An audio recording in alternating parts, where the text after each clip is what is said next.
Always gotta adjust this damn lighting. Hold on one second. There we go. What's up, Facebook family? Hopefully y'all can hear me.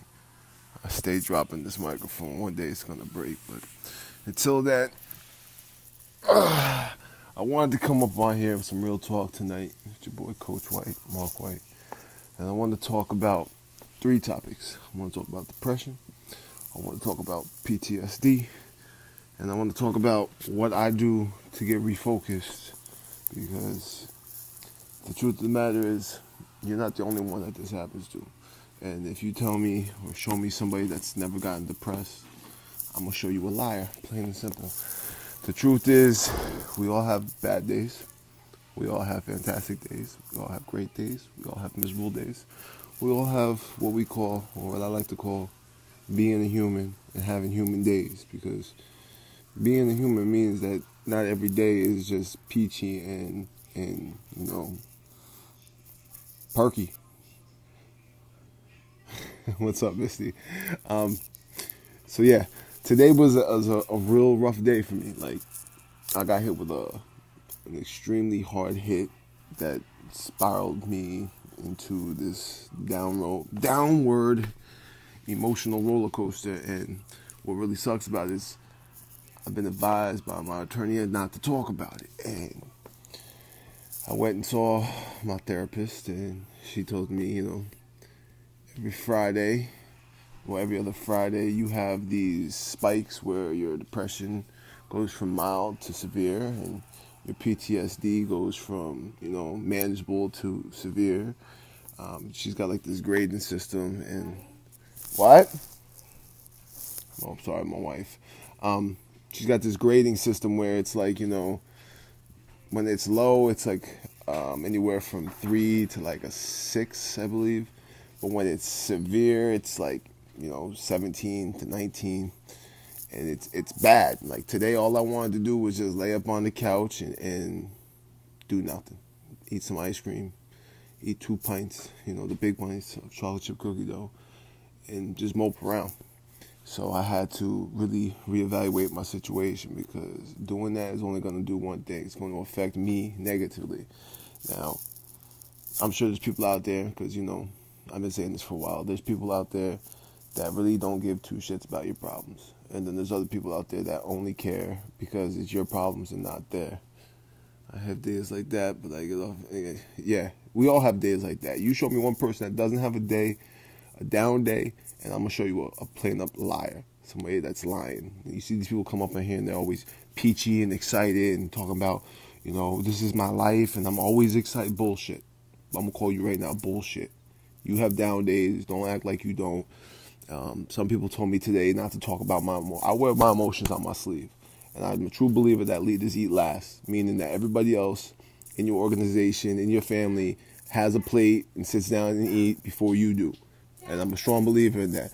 But today, I was just really, really down. And it sucked. It really sucked. And I had people messaging me, and they care and they're concerned, but I can't talk about why I'm down. And my job as a coach, I sit here and I talk about my life every single day. I talk about, what I'm going through, what I'm eating, what workout I'm doing, what I like doing. Y'all saw me the other day. I was digging with that damn spider. I had these damn dreams about spiders the last couple of nights. I mean, I talk about all of this stuff, but there's one thing I can't talk about. So that's enough of that. We talk about some PTSD, because PTSD is something that you don't get rid of. You don't. There's no getting rid of it. All you can do is learn to cope with it and find out what triggers it. And when you find those triggers, you got to learn to maintain and still function, knowing that certain things are going to set it off. And I try to avoid them, but you can't avoid every single trigger. It's not impossible. It's impossible. I'm telling you that right now. It's impossible. With the depression, I'm a firm believer that when you're depressed, do something that makes you happy. But then when you hit severe depression, nothing makes you happy. And my buddy called me up and said, "Listen, we gotta make a fishing date. We gotta go out on the boat." And I'm like, "Yeah, we do, because that really makes me happy." But even today, I was like, if he came up today, I would be like, "Bro, I can't. I don't even have the energy and strength to do it right now. Like, I can't physically Like, I feel sick in my stomach, my heart all day, and my chest was just tight and it hurt.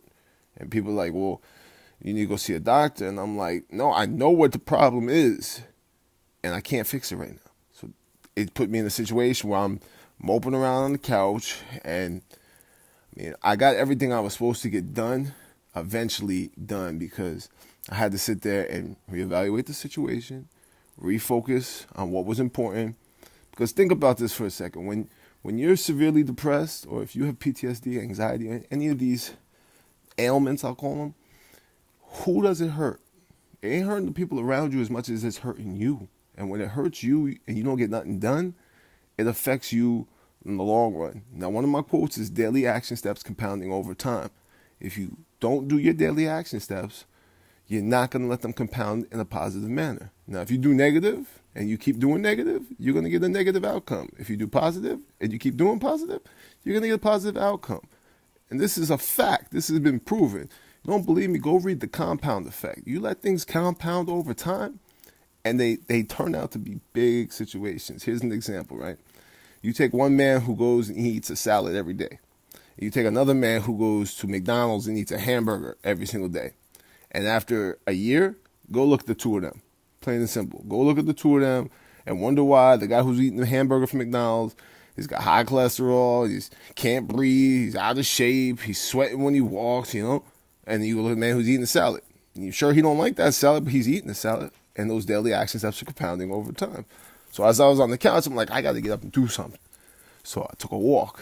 And then the walk, I got to get 8,000 steps every day. That's my goal. My goal is to get 8,000 plus steps every day for 2 years. I'm on day 95, and I got, 8,501 steps today. I'll take it. I got my goal. That motivated me to sit down at my computer and do what was on my list and get that done. So after I accomplished one thing on my list, I crossed it out, and that's a great feeling. Now, don't get me wrong. I have this list, and I was talking to Elise earlier about it.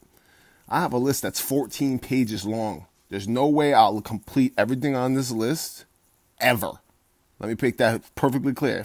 14 pages, front and back, of things I need to do every single day. That's not going to happen. So I take the top 3 things and I put them on the separate list, and I get those top 3 things done. Cross them out.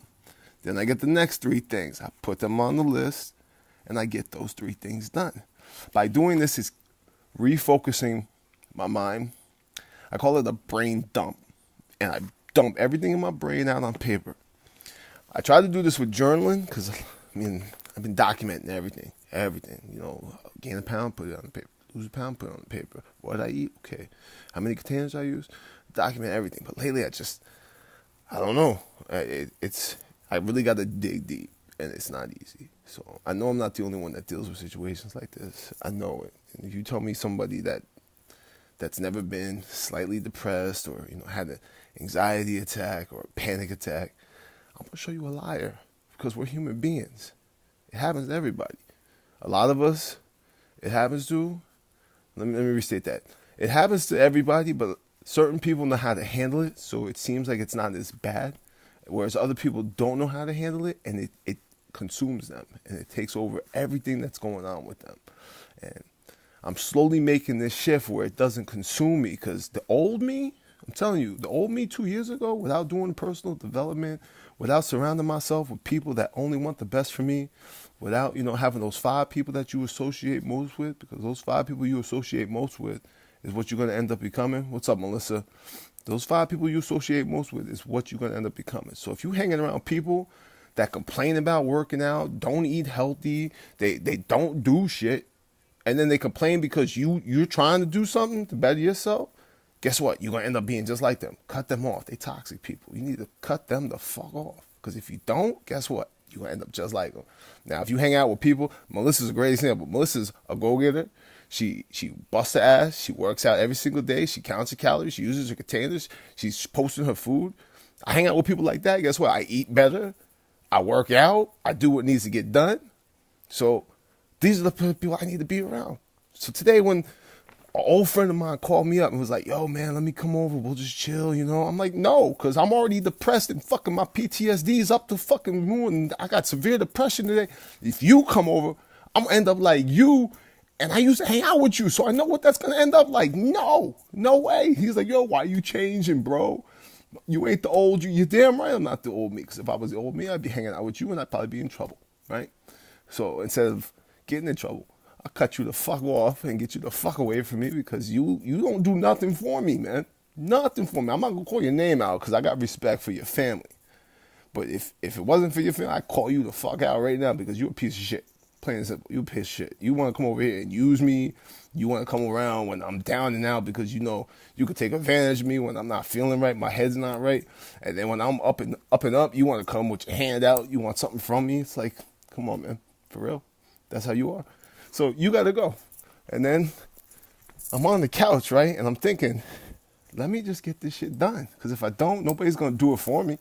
Nobody's going to do shit for you. Let's make that simple. Nobody's going to do it for you. Ain't nobody going to come over here, make me walk 8,000 steps. Ain't nobody going to come over here and make me do what I need to do for the day. And if you're lucky and you have somebody that's going to do it for you, they ain't going to do it the way you want it done. So when you complain that it's not done the right way, you can't complain. Oh, got a phone call. I'm sorry about that. Sorry about that. What's that, Elise? Yeah, what's up, Elise? But I'm just talking real talk right now because it really irks me how certain people are. And then, like, I don't know. I don't know. You know, I just don't know. Sometimes it's like, I don't know. I could go off on a rant right now, but why waste my time and my energy? Like, I do the real talk with Coach White at 10:30 to check in, to hold myself accountable every night, and then that's it. My business hours are over. Are you done? Mm-hmm. All right. Good night. Anyway, my wife's going to bed. I got one last thing to do. I got to do my 10-minute back stretches. My wife did the dishes. That's one last thing I got to do tonight. But yeah, that's my real talk. My 3 topics, the PTSD, the depression, and how to get refocused. Now, it might not be for you, but, you know, if it works for you, just try it. If it don't work for you, you ain't got to try it. I mean, I tell people all the time, do your own research. Be your own guinea pig. Test yourself and know your limits. And with that being said, y'all have a blessed night. I appreciate y'all coming and checking me out. You know, I just one of them days. And tomorrow's a new day. And I'll be more on point tomorrow. You know what I mean? But until then, see, I got the TV on. I'm going to watch a show, do these back stretches. I'm going to get it in, get up tomorrow morning at 5:30 again, even though it's the weekend. And I hate waking up early. I'm not a morning bird, so I'm going to tell you that right now. The only time I wake up early is to go fishing. That's the only time I like it. But I wake up, and I go 5, 4, 3, 2, 1, and I get out of bed. And that's it. Yeah. Thanks to the wifey for doing dishes. And at least, I hope you brain dumped earlier and wrote down everything you needed to do, because getting it off your head definitely clear up your mind, and you could think a little clearer. Might even help with those headaches, you know what I mean? With that being said, you have a great night. Peace.